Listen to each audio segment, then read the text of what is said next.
Paz de Cristo, amigos y hermanos. Soy el hermano Luis Vélez y les invito en esta hora a que aprendamos de Cristo Jesús. El tema que traemos para hoy lo he titulado ¿Jesucristo es creación o es el creador? Y como texto base tomaremos el texto de la carta a los Colosenses, el capítulo 1, el verso 15.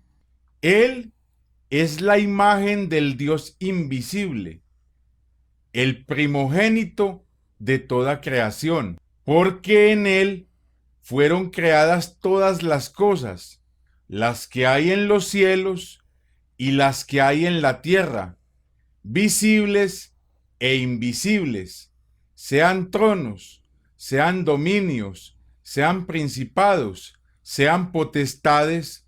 Todo fue creado por medio de Él y para Él. Y Él es antes de todas las cosas, y todas las cosas en Él subsisten. Y Él es la cabeza del cuerpo, que es la iglesia. Él, que es el principio, el primogénito de entre los muertos, para que en todo tenga la preeminencia, por cuanto agradó al Padre que en él habitase toda plenitud, y por medio de él reconciliar consigo todas las cosas, así las que están en la tierra como las que están en el cielo, haciendo la paz mediante la sangre de su cruz. Y a vosotros también, que erais en otro tiempo extraños y enemigos en vuestra mente, haciendo malas obras, ahora os ha reconciliado en su cuerpo de carne por medio de la muerte, para presentaros santos y sin mancha e irreprensibles delante de él. Este es uno de los pasajes bíblicos más controvertidos de las cartas del apóstol Pablo, pero es controvertido para quien lee sin entender los términos o las declaraciones o palabras que el apóstol Pablo quiso transmitir a sus interlocutores primarios. Recordemos que toda carta era escrita y enviada a las congregaciones por alguna falencia o por algún error doctrinal que atentara contra la verdad del Evangelio. Pero cabe preguntarnos, ¿cuál era la necesidad que había en la iglesia de Colosas para que el apóstol les escribiese dicha carta? ¿Cuál era la amenaza? ¿Qué propósito tenía con tan hermosas declaraciones sobre Jesucristo? ¿Por qué razón la iglesia de Colosas no sabía estas cosas? Hagamos un resumen de lo que es el Señor Jesús para Pablo y lo que quiere que ellos comprendan. La primera declaración que da es que Él es la imagen del Dios invisible, lo que significa que Jesucristo es la manifestación en carne de Dios. El invisible se hizo visible a los ojos del ser humano. La segunda declaración que da es que Él es el primogénito de toda creación, o sea, el origen o la causa de todo lo creado. No dice el primogénito de toda la creación, agregándole el sustantivo la, sino el primogénito de toda creación. Con la frase de toda la creación, estaría diciendo que fue el primer ser engendrado o el principal, pero con la frase de toda creación me está diciendo que es el prototokos o la causa u origen de todo lo creado, o sea, quien dio a luz todo lo creado. Por eso Pablo usa el conector, porque en él fueron creadas todas las cosas. Él es la materia prima, la vida misma. Todo fue creado en él, porque en él vivimos y nos movemos y somos. Nadie está por fuera de él. Imagínense que todo el universo entero fue creado en él. O sea que Jesucristo es más grande que la creación misma, porque todo está contenido en él. Él contiene en sí mismo el universo y aún el mundo espiritual. Como cuarto punto dice que todo fue creado por medio de Él y para Él. Esta declaración lo declara como único creador. Incluye que Él es el hacedor de todo. Lo identifica como la voz en las tinieblas que todo lo creó y lo identifica como el dueño absoluto de todo lo creado. Él hizo todo para Él. Él es el testador y Él es el heredero de todo. Como quinto punto, Él es antes de todas las cosas, dice Pablo. O sea que Él es el eterno, el que era y que es el autoexistente. En Isaías 43, el verso 13, Dios se identifica como el que es antes de todas las cosas. Aún antes que hubiera día, yo era, y no hay quien de mi mano libre. Lo que hago yo, ¿quién lo estorbará? Apocalipsis también lo muestra, como el que es, o sea, como el gran yo soy, como el que era, como el que acabamos de ver en Isaías, y como el verbo que era en el principio, y el que viene, o sea, el esposo de la iglesia y el juez de todo ser humano. Por eso Jesucristo es Dios, porque Él es antes de todas las cosas. Como sexto punto dice Pablo, todas las cosas en Él subsisten. Vea qué tan importante es esta declaración. Él es el que sustenta o mantiene toda la creación. No solo la creó, sino que la sustenta, la alimenta, alimenta a todo ser vivo y conserva toda la creación. Juan 1:16 dice, porque de su plenitud tomamos todos. Todo ser humano toma de Jesucristo. Este es el Dios que Pablo nos predica. Como séptima declaración, Pablo dice, Él es la cabeza del cuerpo, que es la iglesia, que Él es la mente y el espíritu que gobierna o dirige la iglesia. Él es quien da los ministerios y quien da los dones y quien derrama de su espíritu. Él es quien da el mensaje para que el predicador lo predique. Octavo punto, Él es el principio. La palabra principio acá significa la base o el fundamento para resucitar. Y digo para resucitar porque está conectado con la frase que sigue, el primogénito de entre todos los muertos. Él es el primero que resucitó para vida eterna, o sea, para nunca más morir. Él es el único muerto que con su resurrección le da vida a otros muertos. Otro punto es que en Él habita toda plenitud. Todo el propósito de Dios está en Él.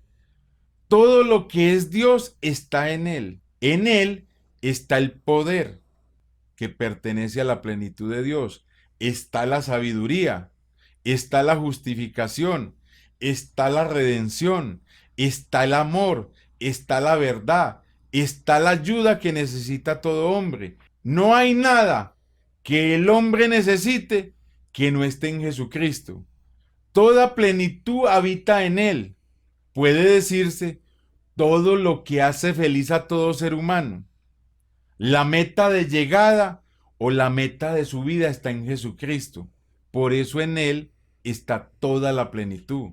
Lo máximo que un hombre puede alcanzar es alcanzar la plenitud de Cristo. Otro punto, Él reconcilia consigo todas las cosas en su cuerpo de carne por medio de su muerte, dice Pablo. O sea que Él es el mediador.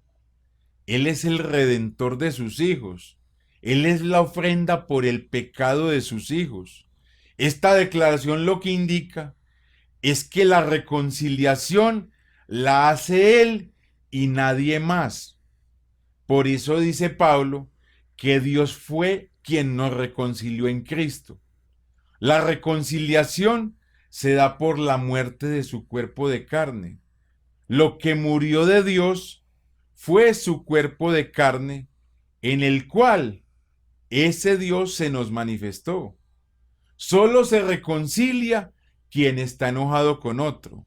Por tal razón, la reconciliación la hace Dios mismo, porque el pecado había hecho división entre Dios y los hombres. Por eso Dios mismo nos reconcilia. Otro punto que dice Pablo es que Él nos presenta santos y sin mancha delante de Él. Esta declaración es muy importante porque Él es nuestra justificación. Nadie más nos puede justificar. Él es nuestro santificador. Nadie más nos puede santificar. Y para santificarnos, Él derramó su sangre, llevó nuestros pecados, puso su nombre sobre nosotros, nos dio un corazón nuevo y puso su espíritu en nosotros para presentarnos delante de Él y de nadie más. Somos un pueblo propio, somos de Jesucristo y de nadie más porque somos sus hijos. Ahora analicemos cuáles eran las amenazas que tenía la iglesia de Colosas o lo que Pablo quería atacar o prevenir en ellos. Pues el propósito de la carta está en el capítulo 1 del verso 9 al 11. Si logramos entender el propósito, podremos con seguridad discernir la amenaza. El pastor de la congregación era Epafras o Epafrodito, al cual Pablo llama un fiel ministro puesto por Cristo en Colosas. Y aunque era fiel como ministro, carecía de revelación. El propósito de la carta era que fueran llenos del conocimiento de la voluntad de Dios, que crecieran en sabiduría e inteligencia espiritual según el texto, para que por medio de la sabiduría y la inteligencia espiritual, el comportamiento de ellos y su manera de andar en el Señor fuese digno de quien los había llamado, para que sus obras fuesen obras buenas producidas por el conocimiento de Dios y que su actuar o su peregrinar estuviese fortalecido con el poder de Dios, llenos de paciencia y de tolerancia, movidos por el gozo de quien ha sido perdonado ante cualquiera que no supiese quién era el Hijo de Dios, o tuviese otro concepto de la manifestación de Dios en carne y de su reino. La principal amenaza era que no estaban seguros de la manifestación de Dios en carne. Se decía por parte de la filosofía griega y de la religiosidad judía que era imposible de que Jesús fuese Dios. No creían en el misterio de la piedad de Dios. Pablo les declara que el misterio de Dios es Cristo y que el misterio ahora ha sido revelado solo a sus santos, a los que Él ha apartado para Él, y que ha estado oculto a los ojos de los demás por generaciones y siglos, y que es Dios quien quiso revelárselo a los gentiles y a un pequeño remanente judío, que la esperanza está fundada en Cristo y no en la ley, por medio del cual obtenemos el perdón de los pecados y la esperanza de la vida eterna con un poder sobrenatural que actúa en nosotros poderosamente, el cual proviene de Cristo mismo, el cual hace perfecto a todo hombre que pone su fe o su confianza en Él. La otra amenaza al Evangelio, además de las filosofías huecas de los griegos, eran los rudimentos judíos y sus tradiciones, cosas que Cristo mismo atacó en los días de su carne, que decían que Cristo no era suficiente, que había que guardar las tradiciones judías, como la circuncisión y los descansos o reposos y sus fiestas solemnes, a lo que Pablo tiene que refutar y enseñar que Cristo o en Cristo estamos completos. En Él ya fuimos circuncidados por el bautismo en su nombre y que nuestro reposo es Él. Además les advierte que nuestros pecados fueron perdonados por Él en el bautismo, en el cual recibimos la vida que Él ofrece para quien esté muerto en delitos y pecados. Aclara Pablo que toda acta contraria ha sido anulada. No tenemos nada que nos condene, porque ya fue clavada o condenada en la cruz de mi Señor, en el Calvario, y que no tenemos que rendirle culto o adoración a otro ser que no sea el Señor, porque Él despojó a todo poder o toda autoridad, por lo cual ni aun a los ángeles se le debe rendir tributo o adoración, ni mucho menos confiar nuestras vidas a ellos. Cristo es suficiente porque Él es Dios. En Él habita o tiene morada todo lo que Dios es, y que en Él toda raza o lengua tiene la salvación, y no solo los judíos, ya que Dios es Dios de todos, sea sabio o ignorante, contrario a lo que los filósofos decían, que para ser salvos había que tener conocimiento filosófico y no tan solo fe. La tercera amenaza que había era el comportamiento terrenal o la mundanalidad en la iglesia. Por tal razón, les escribe: haced morir pues lo terrenal en vosotros: fornicación, impureza, pasiones desordenadas, malos deseos y avaricia, que es idolatría, cosas por las cuales la ira de Dios viene sobre los hijos de desobediencia. Pero ahora dejad también vosotros todas estas cosas: ira, enojo, malicia, blasfemia, palabras deshonestas de vuestra boca. Andad sabiamente para con los de afuera, redimiendo el tiempo. Sea vuestra palabra siempre con gracia, sazonada con sal, para que sepáis cómo debéis responder a cada uno. La revelación que yo tenga de Él determina mi comportamiento. A mayor revelación, mayor temor de Dios. Él no es solo un hombre con una misión. Él es el Dios Todopoderoso. Por lo cual, Pablo les escribió esta carta, para que supieran quién era Él y cómo debían andar delante de Él. Amigo y hermano, nadie nos ama más que Jesucristo, y quien lo ama a uno, le dice la verdad. Jesucristo es nuestro Creador.